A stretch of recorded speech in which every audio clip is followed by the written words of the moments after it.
To adoptkidsus.org, in January 2019, there were close to 30,000 children in foster care, just in Texas, and there was 3,378 children that were waiting for adoptive homes.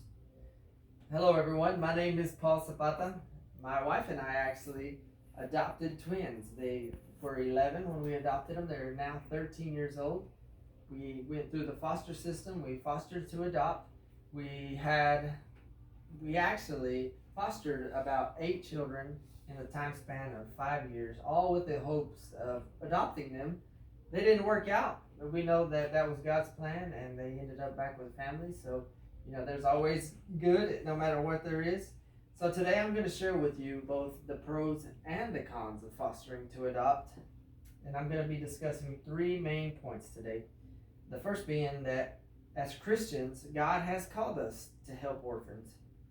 Secondly, you're not going to do this alone. There's going to be support for you one way or another. And third, there's going to be a challenge. That blending families is quite a challenge. So my main point, the first point, I really want to stress this, that as Christians, God has called us to be the body and to help the orphans. I want to share with you a couple of the scriptures.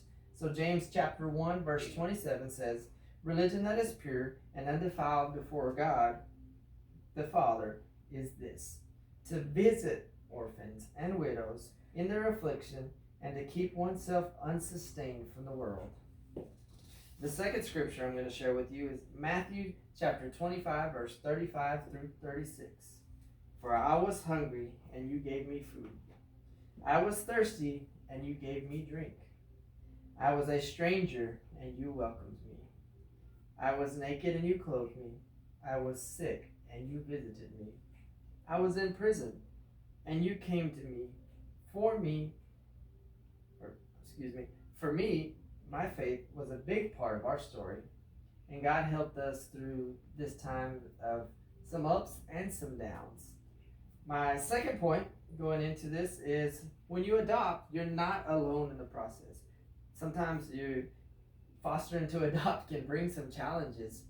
So the children that come into your home, sometimes they come with it could be disabilities, it could be things like abuse, whether verbally, sexually, mental. There's so many things that the children can deal with, unfortunately, when they come through the foster system. The good part of that is that you don't have to do this alone. If you go through an agency, like my wife and I did, we went through Buckner's, which is an international agency, adoption agency. The support system that was there was just phenomenal. If we ever needed anything, if we needed to talk to somebody, they have counselors on staff, they have support groups. We could go and we can go hang out with other families that are kind of in the same scenario as us. It's just phenomenal to be able to be involved with an organization that will help you the way Buckner's helped us. And my last point is that blending families can be tough. Speaking from experience, my twin daughters, they were 11 years old when they moved in, and I had a 10-year-old, and I had a 8-year-old and a 1-year-old. So we went from 3 kids to 5 overnight. It was quite a transition for our little family that turned into a big family, a party of 7. That was it's always fun. But there, according to oureverydaylife.com, one of the biggest advantages of blended families is that the children become better problem solvers. So not only for the kids that are coming in, but the kids that are in the home, they just become better at solving problems, because when they can adapt to different people and different atmospheres. So that really does good. Going back to another con of it is the sibling rivalries.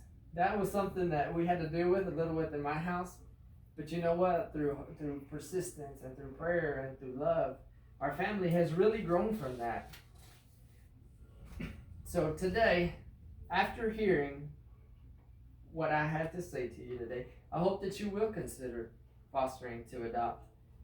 After I've shared some of the pros and some of the cons, always remember You will never be alone in this process.